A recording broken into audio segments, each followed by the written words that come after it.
Bonjour, je suis Marion Martinelli, je suis psychologue. Je travaille dans le service de psychiatrie adulte du professeur Christophe Lançon à l'hôpital de la Conception à Marseille. Je suis spécialisée en neuropsychologie et dans les thérapies cognitives et comportementales. Et le service dans lequel je travaille est un service hospitalo-universitaire appartenant à l'assistance publique des hôpitaux de Marseille. Vous allez pouvoir entendre des séances de psychothérapie réalisées avec une patiente d'une trentaine d'années qu'on appellera Madame A. Pour préserver son anonymat, la lettre A faisant référence au trouble dont elle souffre qui est l'anxiété sociale, jumelée avec un manque d'estime de soi important. La psychothérapie est de type cognitive et comportementale et elle vous est proposée au format audio uniquement. À titre indicatif, en début de thérapie, je reçois Madame A à la fréquence de 1 rendez-vous par semaine. Puis nous commençons à éloigner les rendez-vous jusqu'à arriver à 1 rendez-vous par mois et en fin de thérapie, des rendez-vous à la demande. À ce jour, au jour où cette vidéo est publiée, il n'y a eu aucun rendez-vous à la demande parce que Madame A ne m'a plus sollicité suite à la fin des 9 séances de thérapie.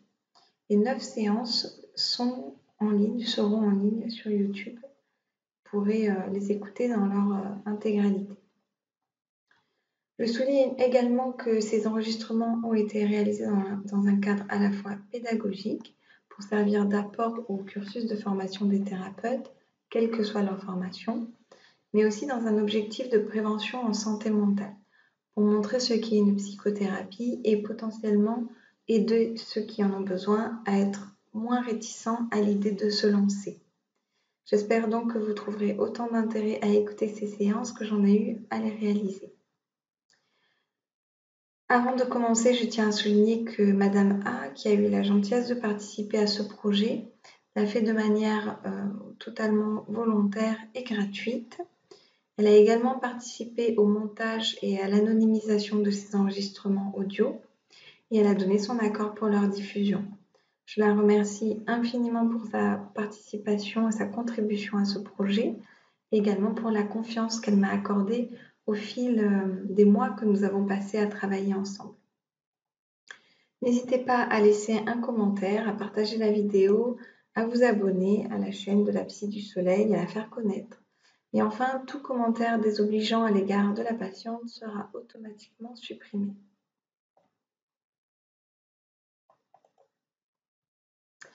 Pour chacune des séances, je commencerai par vous présenter une diapo indiquant les axes de travail de la séance en cours. Par exemple, pour la séance 1 qui s'intitule « Pensée et biais de pensée », je l'ai intitulée comme ça d'ailleurs parce que c'est ce qu'on va principalement travailler au cours de la séance d'aujourd'hui avec Madame A.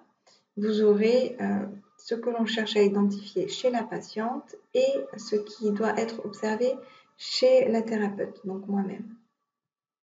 Suite à ça, vous aurez l'enregistrement audio qui durera entre 40 et 45 minutes et quelques diapositives à la fin indiquant la conclusion, les points à retenir, le travail à domicile et les références bibliographiques qui ont été utilisées directement ou indirectement pour réaliser cette séance. Donc, ce que l'on cherche à identifier chez la patiente pour cette séance 1, ce sont ses demandes, un travail sur l'identification également des pensées automatiques qui sont présentes dans l'instant et celles qui étaient présentes avant, au cours de sa vie, et les distorsions cognitives qui peuvent venir aggraver l'intensité de la souffrance liée à la présence de ces pensées automatiques.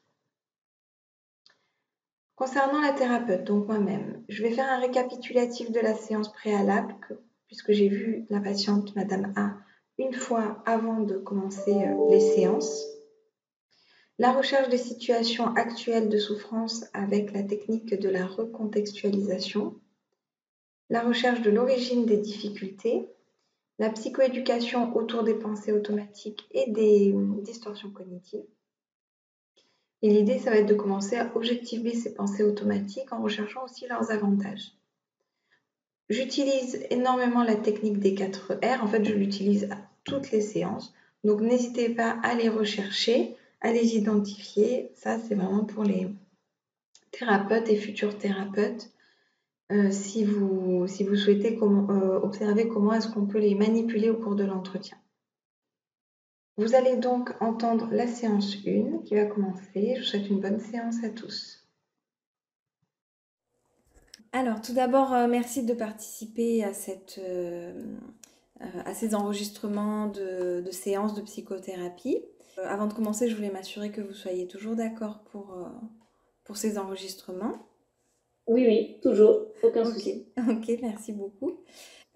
Je vais commencer l'entretien en expliquant qu'en fait, on s'est déjà vu une première fois toutes les deux il y a quelques temps pour établir éventuellement des axes thérapeutiques, pour faire un peu un état des lieux de vos besoins et de ce que vous attendez d'une thérapie. Lors de ce premier entretien, vous m'avez parlé de quelques problématiques vous concernant, enfin quelques petites choses, ça ne sera pas forcément tous des axes thérapeutiques, mais bon, je les cite quand même, ça permettra de planter le décor un peu et de permettre aux gens qui nous écoutent d'avoir une idée de comment est-ce que vous fonctionnez et quels pourraient être vos besoins dans la thérapie. Vous avez parlé d'un trouble déficitaire de l'attention. Vous êtes actuellement sous traitement. Je ne vous ai pas posé la question si c'était avec ou sans hyperactivité. Peut-être sans hyperactivité physique, mais je dirais peut-être bien une hyperactivité, non, pas peut-être bien, j'ai vraiment une hyperactivité mentale, voilà. Et le traitement m'a beaucoup aidé à éviter de tout le temps Oui, penser. et vous m'avez dit aussi que ça vous a aidé par rapport aux oublis, que vous étiez moins distraite, c'est ça? Oui, exactement, oui, oui, oui. Ok. Vous m'avez parlé également d'une symptomatologie anxieuse, de rumination par rapport à des souvenirs du passé et certaines ruminations qui vous font somatiser, enfin qui vous déclenchent des symptômes physiques comme une boule dans le ventre. Oui, oui. Vous m'avez parlé également de TOC présents dans l'enfance et également d'énurésie jusqu'à l'âge de 11 ans. Vous m'avez également, et enfin, parlé d'un manque de confiance chronique chez vous, présent depuis l'enfance, qui vous fait souffrir, vous me reprenez si je me trompe, mais c'est lorsque vous êtes en société avec des gens qui ont le même âge que vous, et que au jour d'aujourd'hui, c'est toujours présent et ça peut même vous amener à faire des cauchemars. Oui. Ok. Lors de ce premier entretien, on a aussi passé en revue par rapport à votre vie professionnelle, le fait que vous travaillez au contact des animaux, des chevaux en particulier, et que vous avez aussi des animaux chez vous, chats, chiens, et qu'en même temps, lorsque vous étiez enfant, et je trouve que c'est important de le citer, de le dire dès le début avant de commencer, lorsque vous étiez enfant, en fait, le contact auprès des animaux, chevaux, chats et chiens, était votre moyen de vous mettre dans votre bulle. Vous me disiez, les autres humains ne peuvent pas y entrer dans ma bulle. Oui, dans ces moments-là. C'est ça. Je suis naturelle avec eux, en fait. Avec les animaux, je suis naturelle et ils ne me jugent pas, en fait. Oui. Tout à l'heure, avant de commencer l'entretien, vous me donniez un exemple d'une situation qui est assez handicapante, j'ai l'impression, pour vous en ce moment, qui est que lorsque vous êtes en société, dans un cercle social, amical, même si les gens sont très accueillants, vous dites j'ai du mal, je me mets dans ma bulle, j'ai du mal à me dire que je peux être naturelle sans me faire rejeter. Oui, c'est exactement ça. Ok. Alors, ça va être pas forcément mes amis proches, évidemment. Je pense que c'est un peu comme tout le monde. J'ai pas beaucoup d'amis proches, mais ça va être les amis des amis ou les amis de mon ami. Voilà. Oui, d'accord. Des gens que je connais un peu ou même pas du tout et que voilà, mais qui ont un rapport avec quelqu'un d'autre, quoi. Ok, je comprends. Est-ce que vous vouliez qu'on travaille aujourd'hui spécifiquement sur ça, sur ce phénomène d'anxiété sociale? Sur ça, c'est très bien, oui. C'est vrai que c'est en ce moment en plus, même si c'est depuis petite, mais en ce moment c'est un tic. Donc oui, on peut travailler là-dessus, oui. Ok. Est-ce qu'il y a des retours que vous aimeriez faire par rapport au premier entretien qu'on a eu ensemble? Pas forcément, mais comme je vous ai dit tout à l'heure, j'ai relevé du coup que notre premier entretien, ça m'a fait penser que j'ai pas osé dire certaines choses alors que vous êtes là pour ça. J'ai pas, pas, c'est pas une peur, mais je me suis dit, bon, ça sert à rien, c'est nul. Voilà. Et du coup, ben, j'ai pas tout dit. D'accord. Et puis en plus de ça, vu que j'ai aussi mon trouble, en plus de ça, je peux oublier certaines choses. Donc ça fait que après, quand je réécoute, je me dis, ah bah c'est dommage. Voilà. Donc Oui. j'ai pas osé. Et après, contre-coup, bah, je me dis, c'est dommage. Et voilà. Ok. Il y a 2 ans en arrière, j'aurais pu me dire, oh, t'es nul, tout ça, m'en vouloir. Bon, maintenant, j'ai fait un travail sur moi pour ne plus me dire ces choses-là et ne plus les penser. Mais je me dis quand même, c'est dommage. Je regrette. Voilà. Ça va un petit peu avec ce trouble dans la société parce que il y a des soirées où on fait qui sont super, ou des soirées, des repas, tout ça. Et puis, vu que je suis dans mon coin, en plus de mal vivre cette situation, des fois je la vis bien, mais des fois pas du tout. Mais c'est que le lendemain, je me dis, ah bah c'est dommage, j'ai pas profité à fond, quoi. Et là, boule au ventre, et bon, cercle vicieux. Ok. Voilà. Et j'aimerais être plus cool pour, voilà, me faire des amis. Voilà. Oui, Et au final, vu que je suis restée j'aimerais dans ma être bulle, différente. Alors juste, j'ouvre une parenthèse rapide pour dire, pour soulever qu'en fait, tout à l'heure, vous avez dit, avant, je me disais, t'es nul. Et maintenant, vous l'avez dit à 2 reprises, maintenant vous dites, c'est nul ou j'ai dit quelque chose de nul. Ce qui est déjà une amélioration en soi, hein. merci. Mais c'est vrai que oui, maintenant que vous le dites, il y a un petit rapprochement. Mais c'est vrai, c'est plus la manière que je me déteste plus, quoi. Oui. Oui, en tout cas, c'est le message que vous faites passer. Il y a toujours de l'autocritique, mais elle est quand même plus douce quand on dit j'ai dit un truc nul ou Ouais. que je suis nul. Mais bon, à garder quand même dans un coin de la tête parce que quand vous dites c'est nul, ça sert à rien, ou juste à ce moment-là je dis quelque chose de nul, on sent que voilà, il y a encore un petit peu de travail par rapport Mais à... pour moi, c'est limite vrai, quoi. Moi, je suis capable de sortir des trucs nuls. Alors que non, je suis pas nulle. Oui, oui. En tout cas, vous y croyez très fort. Oui. Et puis, il y a cette difficulté à adhérer à la pensée que vous avez verbalisée alors, juste avant qu'on lance l'enregistrement. Pourtant, je pourrais être naturelle sans pour autant me faire rejeter. Oui.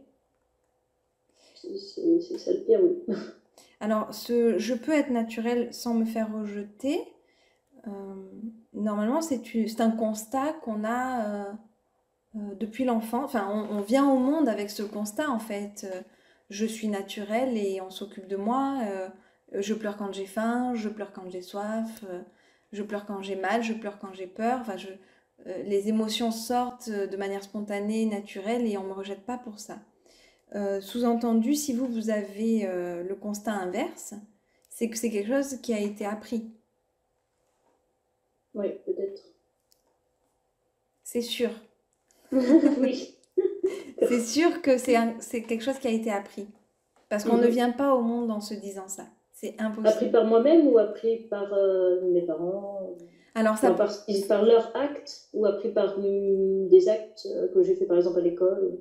c'est la question que j'allais vous poser. C'est à quel moment dans votre histoire, au singulier ou au pluriel, hein, les moments, il peut y en avoir plusieurs, il peut y en avoir un seul, à quel moment dans votre histoire, d'après vous, vous avez appris, vous avez fait ce constat que si vous étiez naturel, il y avait un risque. Déjà, tout ce que je me rappelle, en tout cas à l'école, depuis que je suis petite, et puis en me posant la question, je me suis dit que ça venait aussi peut-être de mon trouble. Parce que quand j'étais petite, avec ce trouble qui était, j'étais vraiment tout le temps dans la lune et je m'intéressais pas aux autres choses. On m'a pas appris. On a juste dit, bon, elle est comme ça, faut la laisser. On m'a pas appris à être sociable, à m'intéresser aux choses. Alors, c'est sûr que à l'école, j'étais toute seule dans ma bulle parce que je savais pas quoi dire. Je m'intéressais pas aux autres. J'avais même pas l'idée que, je me rappelle à l'école primaire, j'avais même pas l'idée qu'il fallait que je me fasse des amis, quoi. J'étais dans ma bulle. Oui. On aurait dit, je sais pas, un enfant de 2 ans qui attendait que le temps passe, assis sur un banc. Donc, je sais pas si ça vient de là. De tout cas, à l'école, ça a toujours été comme ça, quoi, pratiquement. J'avais pas beaucoup d'amis et j'étais dans ma bulle et je savais pas m'en faire. Mais vous étiez en souffrance par rapport à ça ou vous étiez juste dans votre bulle et c'était ok? Eh bien, je pense que vraiment primaire, c'était ok. Peut-être même plus, ouais, peut-être CP, CE1, CE2, mais c'est vrai que je me rappelle du moment où j'ai changé d'école. Donc là, je suis arrivée en CM1, CM2, et là, je me suis posé des questions parce que c'est vrai que la mentalité était peut-être un peu plus évoluée à Paris, j'en sais rien. Mais il y avait beaucoup plus d'interactions entre les autres. Et c'est vrai que là, je me suis dit, mince, il y a un problème. Moi, je suis toute seule et tout le monde joue. D'accord. Donc, ouais, là, à ce moment-là, mais je me suis dit, mince. Donc, à partir du moment où vous êtes arrivé à Paris, vous avez senti un décalage et des lacunes sociales avec les autres. Oui. Mais avant, non, je pense que je me revois, je me dis, non, c'est bizarre. Mais non, le pire, c'est que après, par contre, quand je rentrais à la maison, eh ben, je jouais avec les enfants de mon quartier, parce qu'il y avait beaucoup d'enfants, on était peut-être 5 ou 6, et je jouais avec eux, avec ma sœur aussi. Et là, j'avais jamais de problème. Ils venaient me chercher pour jouer, on jouait, et ça s'est passé aussi quand j'ai déménagé à Paris. Ouais. Ils venaient me chercher pour jouer, mais à l'école, ils avaient beau être là, ben, je restais dans mon coin, comme s'ils n'étaient pas à l'école. D'accord. Donc, Oui, ces c'est. mêmes enfants pouvaient jouer avec vous dans le quartier, au sein du quartier, mais dans l'école, ils vous ignoraient. C'est ça? Je pense pas que ce soit eux qui m'ignoraient. Je pense que c'était moi qui direct allais me mettre dans un endroit. Je m'isolais en fait. Mais s'ils venaient vous chercher, pardon, j'insiste un peu, mais s'ils venaient vous chercher Oui, spontanément, ils venaient vers vous, vous avez compris d'où je veux en venir? oui, oui, oui. S'ils venaient Pourquoi ils venaient spontanément, pas me chercher là? exactement. Peut-être que ouais, ils avaient d'autres amis ou il y Parce avait que, plus de monde. en fait, moi, ce qui me marque dans votre manière de me présenter la chose, c'est oui, mais c'était aussi de ma faute parce que je m'isolais. Mais en fait, ils auraient très bien pu venir vous chercher, en fait, Mm. comme ils le Ah oui, faisaient c'est sûr. en dehors de l'école. Oui, non, je me rappelle que ce soit dans les deux écoles ou alors j'étais complètement ailleurs, je sais pas, mais non, à la récré, j'étais toujours toute seule. Et je cherchais pas forcément le contact non plus. Donc, Ok, ou alors c'est peut-être parce qu'il y avait trop de monde et c'est peut-être moi qui me mettais toute seule de côté. ok. Bon, je le note en tout cas, et l'idée c'est d'avoir des éléments qui nous permettent d'expliquer d'où vient ce constat. Si je suis naturelle, alors je pourrais me faire rejeter. En Euh, tout cas, oui, ouais, ce que je me dis là, c'est que oui, c'était qu'à l'école, il y avait vraiment trop de monde pour moi d'accord. m'amuser peut-être bien. Il y avait trop de monde? Oui, ben là, maintenant que j'y pense, j'ai Oui. réfléchi, oui, c'était pas pareil que quand on était 5 ou 6 dehors, quoi. Il y avait vraiment trop de monde pour. Mais il y avait des autres enfants qui m'aimaient pas, que j'aimais pas, donc je préférais rester dans mon coin et me faire discrète. Alors que quand j'étais dans mon quartier, dans ma petite rue avec mes autres amis, c'était que des gens qui m'aimaient, que des gens que j'aimais. Oui. Donc là, oui, je sortais, je jouais, peut-être qu'à l'école, vu qu'il y avait des gens que j'avais peur d'autres personnes qui m'aimaient pas, bah, peut-être que je me mettais dans mon coin. Et vous, vous ressentiez des facilités à aller vers les autres si les conditions étaient requises, comme par exemple, bah, je sais que je suis en sécurité avec eux, je sais qu'ils m'apprécient, du coup je suis dans un cadre sécure et j'arrive à aller vers les autres. Et est-ce qu'on peut dire que quand vous n'étiez pas dans ce cadre sécure, donc dès qu'il y avait un élément perturbateur dans un groupe ou quelqu'un que vous n'aimiez pas dans un groupe, c'était plus difficile Ah oui, de vous oui. adapter, de faire avec? Mm. Au point de Oui, oui, préférer vous isoler, être plutôt dans le repli, l'évitement et rester dans votre coin, dans votre bulle. exactement. Ah oui, oui, c'est ça. Ouais. Voilà, parce que du coup, j'ai l'impression que cette personne m'aime pas, alors bah, tout le groupe va pas m'aimer. Voilà, là, c'est naturel, je dis ça, ouais, j'avais pas pensé avant, mais oui, Ok, d'accord, c'est ça, ouais. d'accord. On est dans un biais de pensée. Peut-être je vous demanderai d'aller regarder la vidéo sur les biais de pensée. C'est très simple, il suffit de taper biais de pensée et mon nom de famille, Martinelli, sur YouTube et vous tombez dessus. Là, le biais qui est concerné par ça, c'est la surgénéralisation. La surgénéralisation, c'est un biais qui consiste à dire il pleut le premier jour de mes vacances, bah c'est foutu, il va pleuvoir toute la semaine. Ou il y a une personne qui m'aime pas dans le groupe, bah c'est tout le groupe qui m'aime pas. Vous voyez? C'est vraiment, je surgénéralise et comme tous les biais de pensée, souvent, très souvent, pour pas dire systématiquement, c'est quand même porteur de, d'émotions négatives, voire carrément de souffrance. Et ça me parle ce que vous dites parce que c'est ce que j'ai pensé récemment. C'est la première humeur qu'on va avoir le matin. Il suffit par exemple qu'on ouvre le portable et qu'on regarde les réseaux sociaux, il y a une mauvaise info, et ben, toute la journée, moi ça peut m'arriver ça. Toute la journée, je vais passer une mauvaise journée ou au contraire une bonne journée parce que c'est la première chose. D'accord, donc peut-être une tendance à la surgénéralisation qui pourrait être un exercice à faire d'ici la prochaine séance, c'est-à-dire de vous observer en train de surgénéraliser et de noter sur quoi vous généralisez. Donc là, vous m'avez dit la première humeur du matin, mais peut-être que vous trouverez encore d'autres exemples. C'est important, je trouve, de se regarder fonctionner. Si on veut pouvoir voir les choses avec objectivité, il faut. Je pense que c'est important de passer par là. Ça pourrait être un premier début de travail, si vous êtes d'accord. D'accord, oui. Ok. Oui. Ok. Est-ce qu'il y a d'autres... Alors, je vous torture un peu, mais c'est important pour moi d'avoir vraiment une vue d'ensemble. Est-ce qu'à votre avis, il pourrait y avoir d'autres éléments explicatifs de cette pensée si je suis moi-même, si je suis naturelle, alors je pourrais me faire rejeter. Il y aurait un risque pour mon intégrité psychique, voire même physique peut-être. Non, non, non. En moi, en y pensant personnellement de mon côté, c'est vraiment. Voilà, c'est vraiment peut-être dans mon enfance, vu que j'ai pas appris à être sociable, j'étais toujours, ce qui n'est plus le cas aujourd'hui, mais bon, je pense, en tout cas, je suis satisfaite, mais j'étais pas à la mode dans mes vêtements, Oui.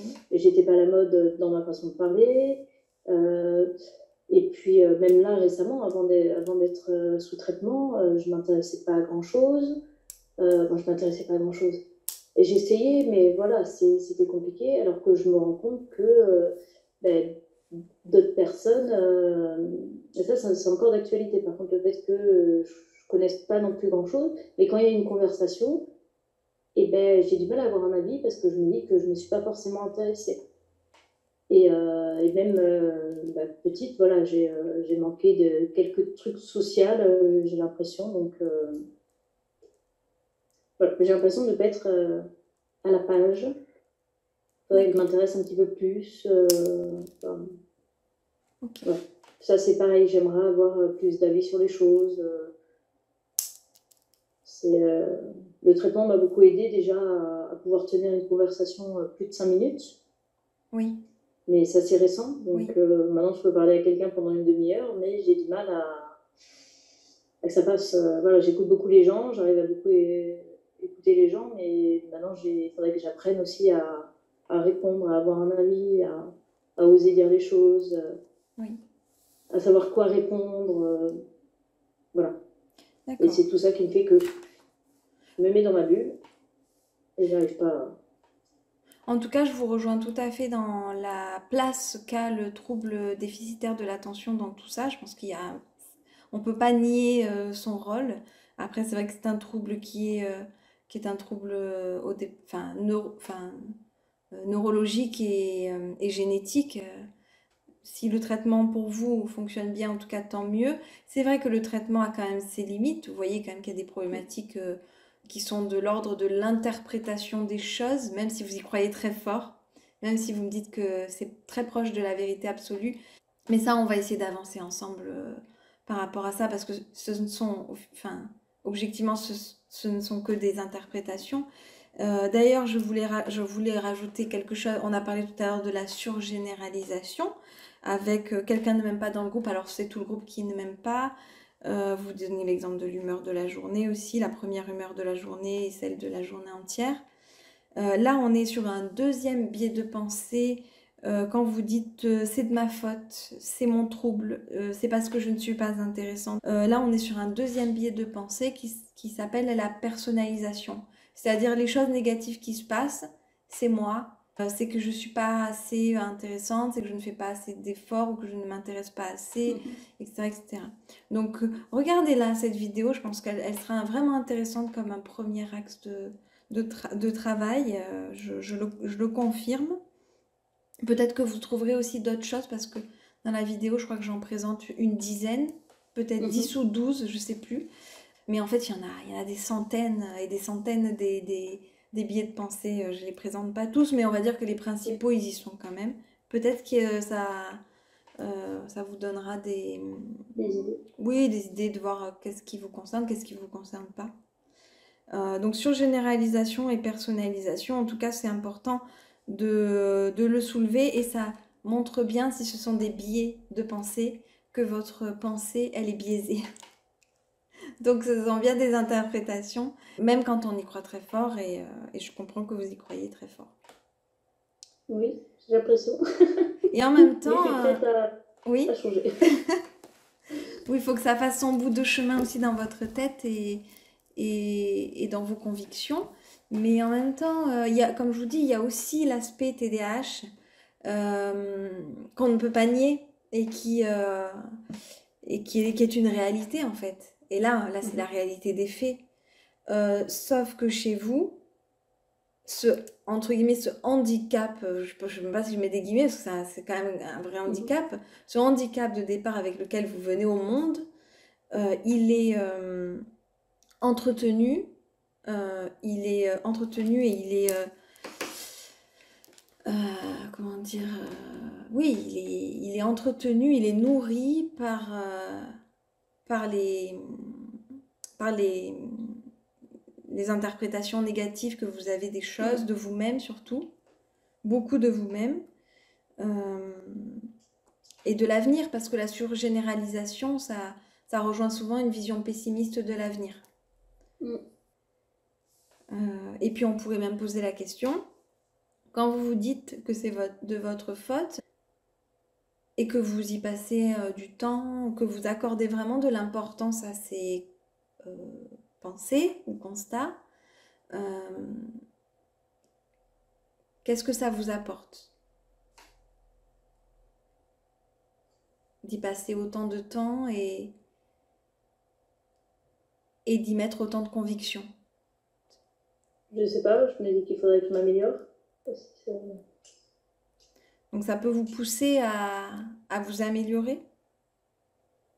Des fois j'essaye, mais bon, après c'est vrai qu'au bout d'un moment, je me dis, en fait ça sert à rien. Par exemple, si je peux donner un exemple, je me suis dit, ça c'est pareil, au niveau, c'est bête, au niveau, non, c'est pas bête, mais au niveau maquillage, c'est vrai que j'étais jamais à la page, je me maquille pas souvent, et je me suis dit, peut-être qu'il faut que je me renseigne sur comment on se maquille bien, machin bidule. Bon, ça date d'il y a quelques années, ou il y a 2 ans, je sais pas. Et voilà, je me suis renseignée, voilà, vraiment, je sais super bien me maquiller. Mais je me suis rendu compte, après j'allais en soirée, donc super bien maquillée, mais en fait, je regardais les autres, mais elles n'étaient pas forcément super bien maquillées. Donc je me suis dit, ça servait à rien, quoi. Je veux dire, c'est pas ça qui a fait que... Et je vais faire pareil sur d'autres trucs, je vais essayer de me concentrer sur des sujets, et puis en fait, non, ça sert à rien. Donc le ça sert à rien, en fait, il arrive souvent comme constat, vous avez utilisé cette phrase aussi tout à l'heure, et ça donne l'impression que vous êtes d'une certaine manière un peu prise au piège, parce que quoi que vous fassiez, en fait, ça sert à rien. Oui, c'est vrai que là, prise au piège, c'est bon mot. Donc, du coup, alors je vous repose la question. Le fait de vous dire que c'est de votre faute, que c'est vous, quel pourrait être l'avantage d'y passer du temps sur ce type de pensée et d'y passer du temps et d'y mettre autant de conviction? Des avantages, là, je vois pas. C'est pas une question piège parce que je suis Ah non, non, persuadée qu'il y a non, des pas du tout. avantages, Non, non, il n'y a pas. cette Après, oui, technique. bon, j'ai quand même un tout petit peu évolué, mais ça, c'est bien dans mon environnement.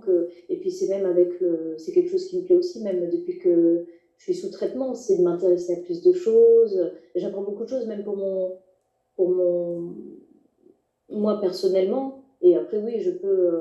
Voilà, il y a eu un mini avantage de me poser des questions Oui, en me disant, bah, oui, faut quand même s'intéresser à plus de choses.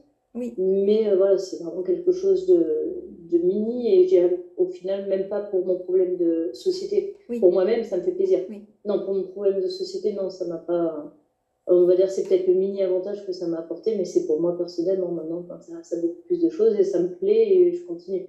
Mais ça, c'est aussi le traitement qui a joué.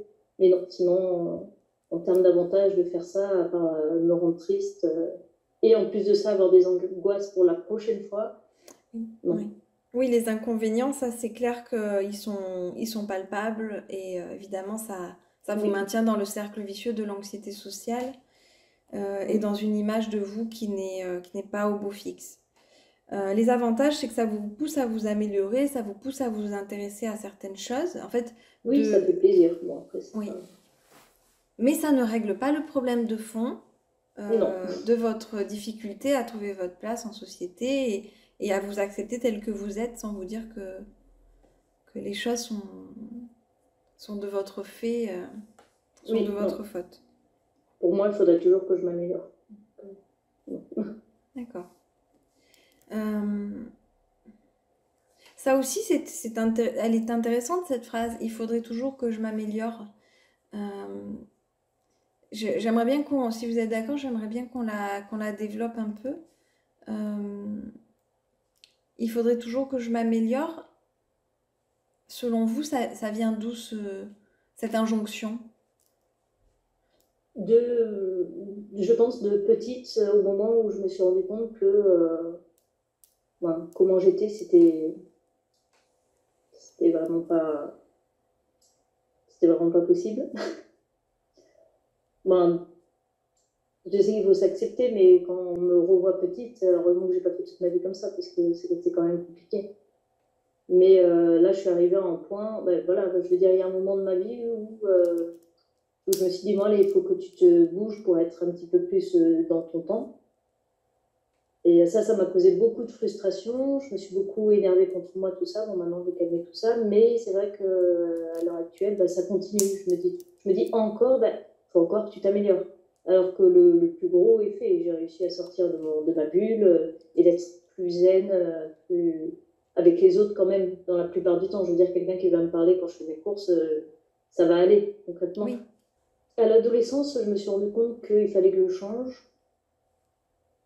Et j'ai pas trouvé les bonnes clés pour le faire. C'est plutôt à l'âge adulte que j'ai commencé à trouver les clés. Et j'ai beaucoup changé au niveau même de. Même mon travail m'a aidé parce que je suis amenée à parler beaucoup avec le public. Mon travail m'a beaucoup aidé. mhm. Mais voilà, pour moi changer, ben, j'ai été vraiment très stricte avec moi. Qu'est-ce que vous entendez par à l'adolescence? J'ai pas trouvé les clés pour le faire, sous-entendu sortir de votre bulle. Ben, j'y arrivais pas, j'osais pas. J'étais timide. J'enviais les autres filles qui parlaient aisément avec les garçons. Je savais pas comment lui prendre. Je voulais changer d'habit, mais je savais pas. J'avais tout à apprendre sur le monde, en fait, limite. Comment parler, comment s'habiller, comment. Et ça, c'était quand même important, parce que j'étais Oui, j'imagine. vraiment trop dans ma bulle. Je sais qu'il faut s'accepter comme on est, mais là, c'était vraiment quelque chose, un travail à faire. Oui, est-ce que ça vous faisait souffrir à ce moment-là, ce décalage avec les Oui, autres? énormément. Ouais. Oui. Et dans ces moments-là, vous disiez déjà que c'était de votre faute, que vous étiez nul, ou il y avait toujours un tas d'autocritique, ou c'est arrivé plus tard?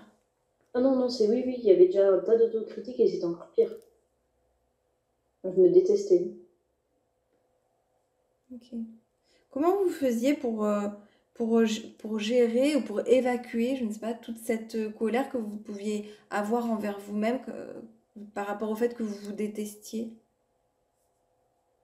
Alors là, je sais pas du tout. Je suis pas sûre que j'ai évacué quoi que ce soit. Vous gardiez tout à l'intérieur? J'étais trop timide de toute façon pour évacuer, comme là je peux le faire, comme je peux peut-être pleurer quand je me sens triste, ça me dérange pas, mais non, je gardais tout pour moi. D'accord. C'était le soir dans mon lit, voilà, t'es nul, t'as fait ça, voilà.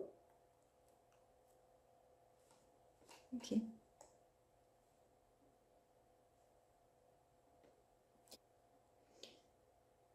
Pareil, à votre avis, à ce moment-là, dans l'enfance, à quoi ça vous servait, je pose la même question que tout à l'heure, à quoi ça pouvait vous servir le soir quand vous étiez seul à ruminer sur la journée et sur tout ce sur quoi vous avez été nul, à quoi ça pouvait vous servir quels pouvaient être les avantages de ce Ah type là, de aucun. comportement? Ça me rendait juste triste.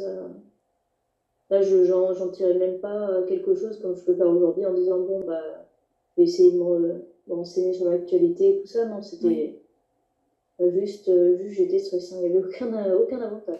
C'est ok. sûr et certain. Oui, je comprends.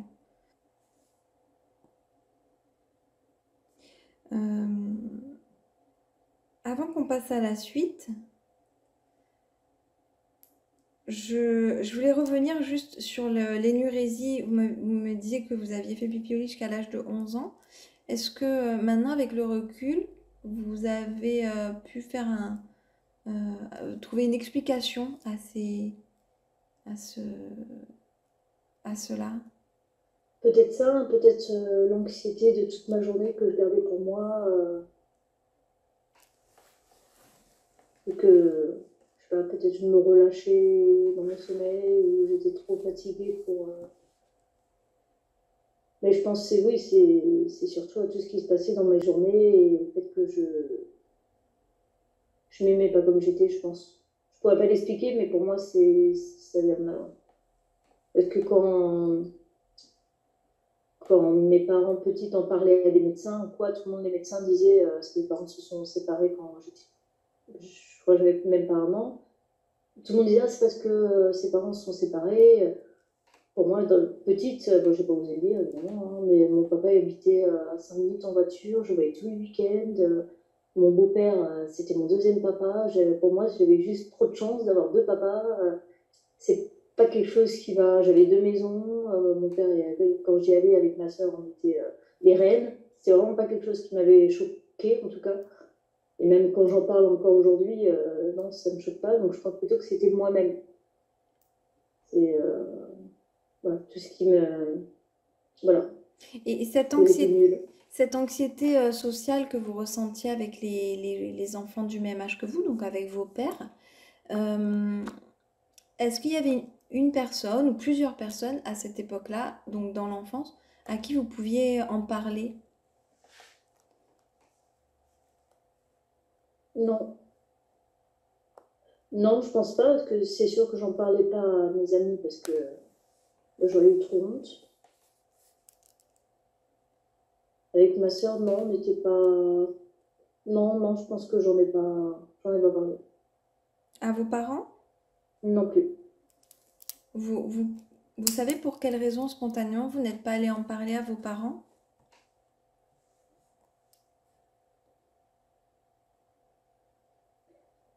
Je, je me suis peut-être dit qu'ils allaient pas forcément avoir les solutions. J'ai même pas eu l'idée.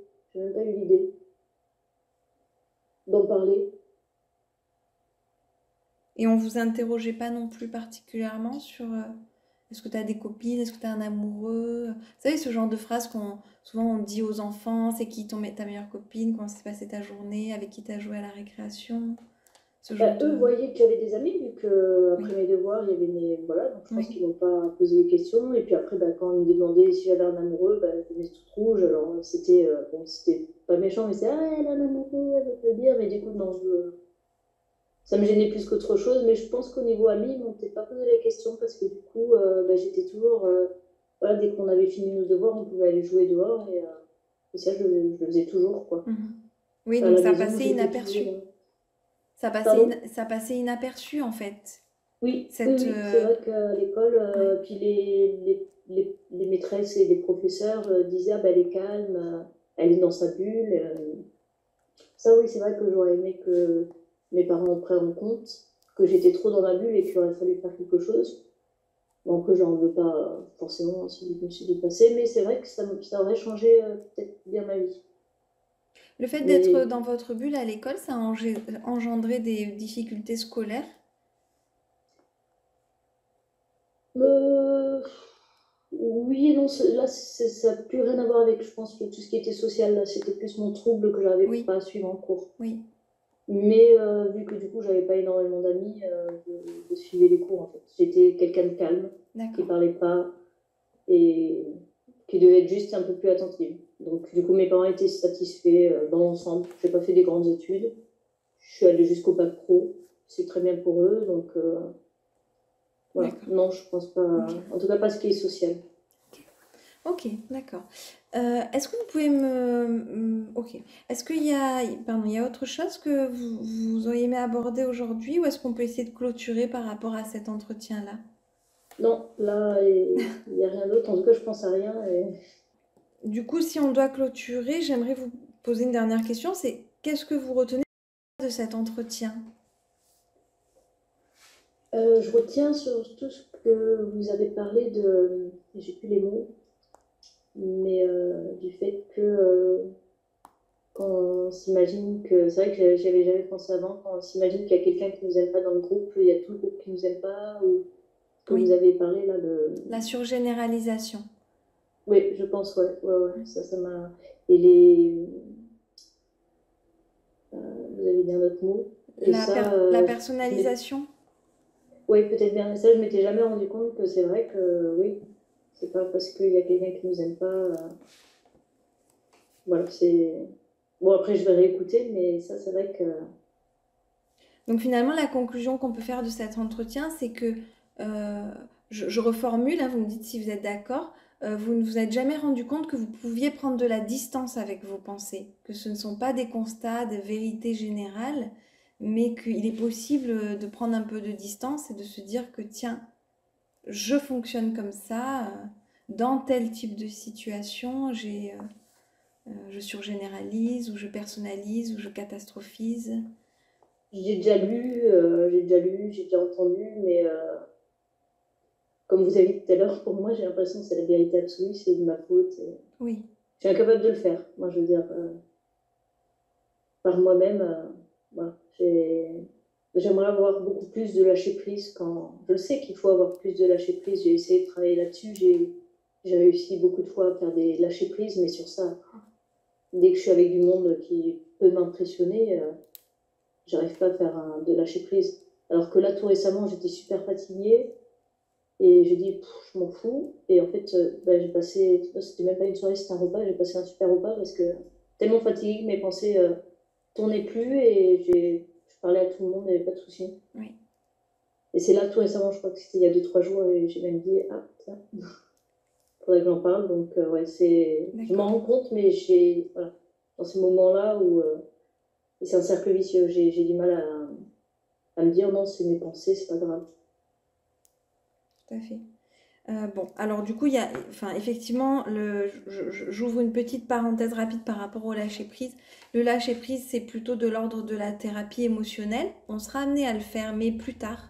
Là, pour le moment, on en est déjà à comprendre qu'est-ce qu'il faut lâcher, c'est-à-dire de quoi on parle. Et voilà, j'aurais l'impression de mettre un Comme peu les la charrue ascenseurs. avant les bœufs, vous voyez, si je vous faisais travailler sur le lâcher-prise, alors qu'on n'a même pas encore travaillé sur l'étendue du problème. Mais étape par étape, de toute façon, on va y arriver, quoi qu'il en soit. On va arriver jusque-là. La première étape, du coup, c'est de comprendre quels sont les biais qui sont présents dans vos mécanismes de pensée. Donc, moi, ce que je vous proposerais, donc, c'est de visionner cette vidéo sur les biais de pensée.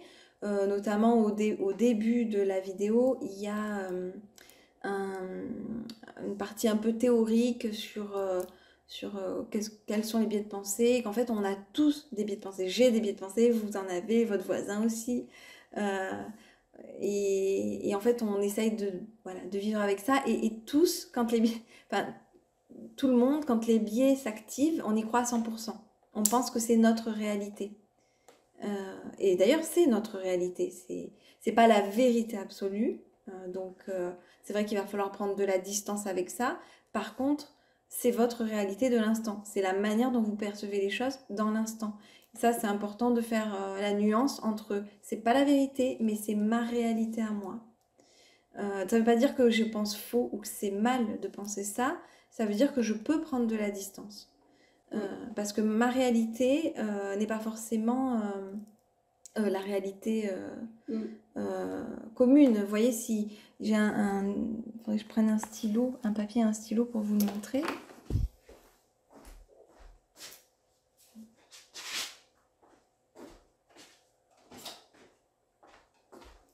Pour vous schématiser rapidement que votre réalité n'est pas forcément la vérité.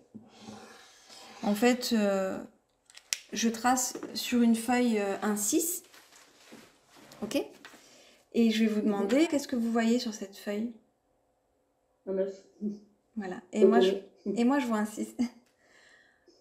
Vous voyez un 9 et moi, je vois un 6. En fait, on voit toutes les deux la même chose, mais votre réalité est différente de ma réalité. Votre perception de la scène est différente de la mienne. Pourtant, on voit toutes les deux la même chose. Ce qui signifie que c'est pas que votre perception est erronée, la mienne non plus d'ailleurs. Pour autant, est-ce que le fait que vous voyez un 9 est une vérité absolue? Effectivement, si on tourne la feuille ou si on se met à ma place, ce n'est plus un 9. Donc c'est pas la vérité absolue que c'est un 9. C'est juste ce travail-là en fait que je vous demanderai de faire pour vous le schématiser simplement. Ça va être beaucoup plus complexe de le faire en situation, avec vos propres pensées évidemment, parce que c'est facile de le faire sur un dessin, mais là après il y a le passage à l'action pour vous. Ce qu'on peut faire en complément de visionner la vidéo, c'est d'observer ou de noter sur un cahier ou sur une feuille vos pensées et les biais qui sont rattachés. Toutes les pensées n'ont pas un biais qui est rattaché. Vous pourriez vous dire, je sais pas moi, vous pourriez vous dire, il fait gris dehors. Bon ben, il n'y a pas de biais de pensée. Il fait gris dehors, il fait gris dehors. Mais si vous dites, il fait gris dehors, ça va me plomber toute ma journée. Là, on est un peu dans du scénario catastrophe. Ça va me plomber ma journée. Donc, voilà. C'est juste pour avoir un regard, une perception différente de ses pensées. Et de voir comment ça se déroule dans votre semaine jusqu'au prochain rendez-vous. D'accord. Ça vous irait? Oui. Ok. Merci dans les jours qui viennent. Merci. Bonne journée. Merci, vous aussi. Vous avez donc entendu la séance 1 qui s'intitule Pensée et biais de pensée. Un point sur la conclusion et les points à retenir. Premièrement, la demande et les souffrances rapportées chez la patiente relèvent des sentiments de solitude et de décalage avec les autres, ainsi que de la peur d'être jugée sur son naturel. On comprend en fait que pour elle, être naturel, c'est vivre dans sa bulle. Mais j'aurais pu aussi poser une question complémentaire la concernant. J'aurais pu demander qu'est-ce que ça veut dire pour vous être naturel, plutôt que d'aller directement rechercher l'origine de cette peur. Si je devais avoir un regard critique sur ma position de thérapeute, je dirais que je suis allée trop vite sur l'origine, alors qu'il aurait fallu éclaircir cette définition d'être naturel. L'origine de la souffrance, elle est liée à des souvenirs de solitude dans l'enfance, mais également, on verra un peu plus tard au cours des séances suivantes, mais on retrouvera également le décalage avec les autres dans les souvenirs infantiles et le jugement de la part de ces figures d'attachement, également dans ses souvenirs infantiles.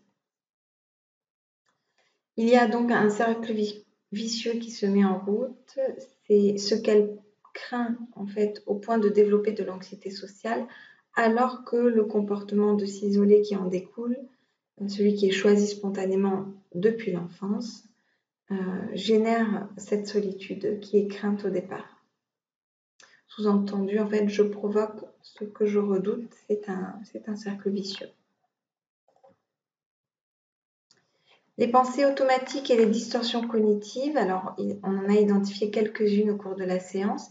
Si une personne ne m'aime pas, alors c'est tout le groupe qui ne m'aime pas, surgénéralisation. Si je suis naturelle, alors je pourrais me faire rejeter, qui peut être du scénario catastrophe ou de la conclusion hâtive. Si je suis naturelle, on va me juger négativement et je vais me faire rejeter par les autres. On ne peut pas m'aimer tel que je suis. Ça, c'est ce qui appartient aussi à ces pensées automatiques. C'est de ma faute, c'est moi qui ne m'intéresse pas aux choses, c'est de la personnalisation. Ça ne sert à rien, lecture dans l'avenir. Et les je dois, il faut. Je dois m'améliorer, oser, me maquiller, m'intéresser, avoir un avis. Ce sont les fausses obligations. Dans la conclusion et les points à retenir, il faut retenir que malgré les progrès de ces dernières années, les règles rigides restent les mêmes. La patiente explique qu'il faudrait toujours que je m'améliore. Ça, c'est le schéma d'imperfection. Même si, avec le temps, j'ai réussi à sortir de ma bulle. 2 points à retenir concernant cette verbalisation de la patiente, c'est le mot « toujours » qui donne un côté rigide et inadapté à la règle, qui consiste à devoir s'améliorer. S'améliorer en soi, ça peut être vu comme une valeur qui guide notre vie, mais le « toujours » vient rigidifier tout ça. Et la valeur devient une règle rigide, à laquelle on n'a pas le droit de déroger, entraînant avec elle le phénomène anxieux. Sortir de ma bulle signifie que le risque, c'est l'isolement, la solitude et le manque d'intégration sociale. On en revient à la plainte de départ de la patiente et l'origine de sa souffrance. Notre perception de la vie n'est pas la réalité absolue. Pour être objectif vis-à-vis de soi, il est nécessaire de se regarder fonctionner. La manière dont Madame A, lorsqu'elle était enfant, se déchargeait du stress de la journée était de s'autocritiquer. Dans ce sens, il faut bien comprendre que les cognitions et les comportements automatiques, même s'ils sont connotés négativement, ont quand même des avantages. Quand on la questionne, elle explique qu'il s'agit d'une sorte de moteur qui la pousse à s'intéresser plus aux choses et donc à changer. À titre indicatif, le travail cognitif que l'on peut entreprendre en thérapie avec un patient peut se faire à plusieurs niveaux. Au niveau des pensées automatiques, au niveau des distorsions cognitives, des schémas cognitifs et des schémas de personnalité. On va voir ça en détail. Par exemple, si on prend la pensée « je m'astreins à fournir un travail parfait, j'ai le souci du détail », on peut explorer les distorsions cognitives qui pourraient venir potentialiser la charge émotionnelle de cette pensée. Par exemple, on pourrait retrouver un biais qu'on appelle la dichotomie. Si on croit à la phrase « soit c'est parfait, soit c'est nul ». Ou si ce que je réalise n'est pas parfait, alors c'est nul. Autre exemple de biais cognitif, la maximalisation des erreurs qui se traduirait par si c'est pas parfait, alors c'est très grave. Il faut tout jeter et recommencer. Ces pensées et leurs distorsions reposent sur des schémas cognitifs. Les schémas cognitifs, ce sont des connaissances élaborées à partir de nos expériences de vie, notre éducation, nos réussites, nos échecs, nos blessures. Ce sont des croyances de base concernant les autres, le monde, l'avenir et soi-même. Par exemple, les êtres humains sont naturellement bien intentionnés, je ne peux faire confiance à personne, je suis une personne exceptionnelle, largement au-dessus des autres, je ne peux pas me débrouiller seule. Tout ça peuvent être des schémas cognitifs. Dans l'exemple que je vous ai cité dans cette diapo, ce serait donc un schéma cognitif de perfection, qui pourrait se traduire par une règle rigide qui consisterait à dire « les choses doivent être réalisées parfaitement ». Au jour d'aujourd'hui, la théorie de Jeffrey Young sur les schémas de personnalité a pris toute la place et il est difficile de trouver des travaux sur les schémas cognitifs ou même des sites internet qui les répertorient. N'ayant pas trouvé de liste exhaustive ni de site internet dans ce sens, dites-vous que vous pouvez les nommer comme vous voulez tant que ça reflète de manière juste un des différents modes de fonctionnement du patient. Par exemple, pour la règle justice doit être faite, vous pouvez appeler ça un schéma de justice dans lequel le patient peut se retrouver, alors qu'il peut également se retrouver, ou pas d'ailleurs, dans le schéma de personnalité de Jung, qui est celui de la punition, qui s'apparente le plus à un schéma cognitif de justice. J'espère que c'est clair pour vous. Donc enfin, pour ce qui est du schéma de personnalité maintenant, qui fait référence théoriquement à la manière dont la personnalité s'est construite et continue d'évoluer au cours du temps, selon la classification proposée par le psychologue Jeffrey Young dans son livre La thérapie des schémas, il s'agirait par exemple ici du schéma d'idéaux exigeants, aussi appelé perfectionniste. On pourrait même continuer encore un petit peu plus l'exploration, la pousser un peu plus loin en évoquant, dans ce cas précis toujours, l'hypothèse d'un fonctionnement d'ordre obsessionnel chez la personne, pouvant aller jusqu'au trouble de la personnalité obsessionnelle tel qu'il est décrit dans le DSM, le manuel des pathologies des troubles psychologiques et des pathologies psychiatriques. Vous trouverez le lien internet en référence de cette vidéo. Tout ceci, évidemment, à explorer en collaboration avec le patient pour affiner la connaissance qu'il a de lui-même et en faisant régulièrement un lien avec l'origine de ce fonctionnement si particulier et en tant que thérapeute, en gardant une attitude d'accueil, d'écoute bienveillante, de non-jugement. Ça permettra au patient implicitement d'agir en mimétisme, d'apprendre et d'agir en mimétisme en n'étant lui-même pas dans le rejet de son propre fonctionnement, ni le jugement de son fonctionnement. Et ainsi de ne pas ajouter du négatif au négatif. Pour ce qui est du travail hors séance, je demande à la patiente d'identifier ses pensées automatiques, d'observer et de reconnaître les distorsions cognitives qui peuvent s'activer, d'aller regarder la vidéo intitulée « Les biais de pensée ou distorsions cognitives » sur YouTube, vidéo de moi-même. Il n'a pas été proposé, mais il y a également le schéma de l'imperfection qui aurait pu être donné en travail à domicile. En tout cas, pour le visionner dans un premier temps, si la personne est à l'aise avec ce mode-là de travail hors séance en autonomie. Et enfin, il lui est demandé d'écouter la séance 1 un peu à distance et d'avoir cette deuxième lecture un petit peu à distance qui, en général, est très enrichissante pour les patients lorsqu'ils sont intéressés pour se prêter à l'exercice. Voici les références bibliographiques évoquées durant cette vidéo, directement ou indirectement, si vous souhaitez aller plus loin dans vos recherches.